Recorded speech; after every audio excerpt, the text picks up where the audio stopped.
Good morning, it's Becky, day 10 of the Bali Challenge, and today the topic I'm going to talk about is pain. So because it's such a massive topic, I've just done one video and it took about 10 minutes, and I know that's going to take a long time to upload onto YouTube, so I'm going to split these down into very small parts. So pain is such a great message. It's giving your body a strong message that you need to take action about something, you need to listen, you need to wake up, you need to investigate to where it's coming from.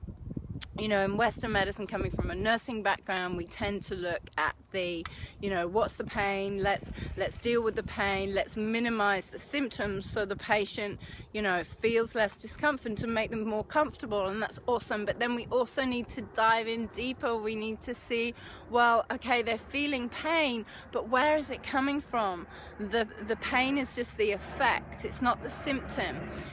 Every symptom, every cause comes from a thought. It comes from a thought that creates an emotion, it creates a feeling, it's going to create a very different vibration.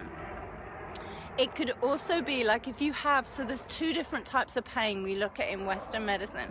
We look at, is it acute or is it chronic? Acute meaning you've just had an obvious injury, or you've got chest pain, or someone's, I don't even think about it, but someone's like, say for example, all of you that's jumped off the building, you've jumped off a massive building and maybe you've landed funny. Whatever it is for you, if it's acute, you want to get it checked out straight away.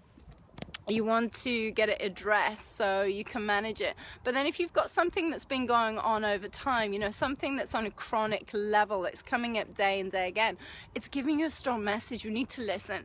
And I see people all the time with chronic pain, and so much analgesia and so many drugs and tablets, to mask the pain. And and you look on a deeper level, they've got a lot of issues with anxiety, depression, and there's this big correlation between all of them.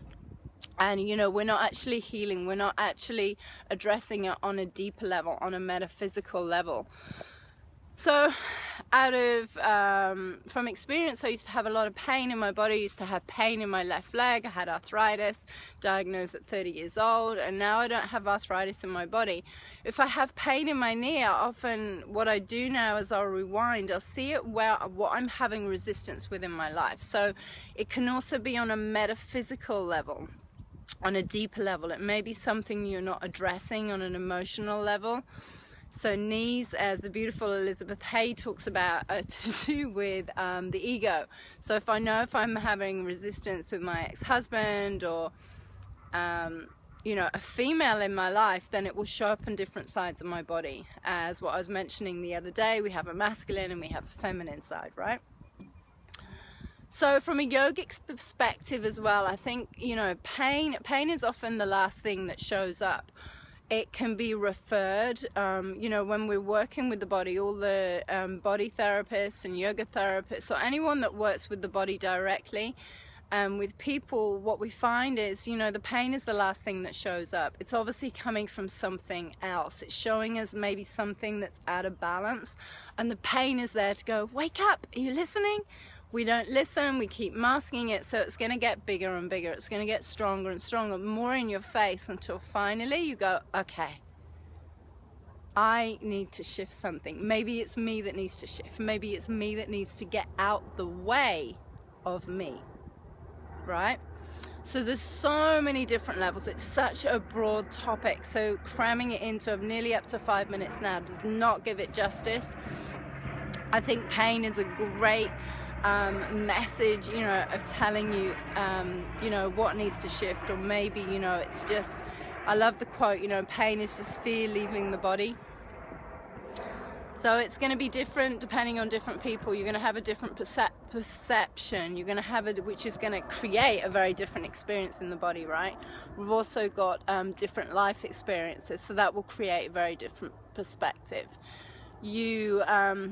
People do things for two things, just very quickly. We do it to avoid pain, we do it to gain more pleasure.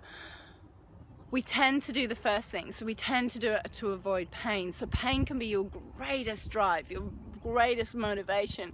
You know, it's getting to that time in your life where you're like, you know what, how I've been recently, up until about, you know, a month ago, I was like, you know what, something needs to shift massively. Doing what I'm doing and what I was creating, you know, it wasn't sustainable. So I had to make some really, really big shifts, which I'm doing now, and I'm integrating now, and I'm so excited to share this with you, because not only is it giving me more freedom in my body, my mind is very, very free, and it's almost like everything's coming together, and now I'm inspiring other people to create more freedom in their family's life, which is so, so exciting. And so yeah, pain is, you know, it's a great thing. You know, honor it, listen to it, and I'll keep expanding on this because it's such a massive topic. So have a beautiful day. My arm's starting to ache now. It's telling my body you need to move your arm. So love you, have fun, and speak soon.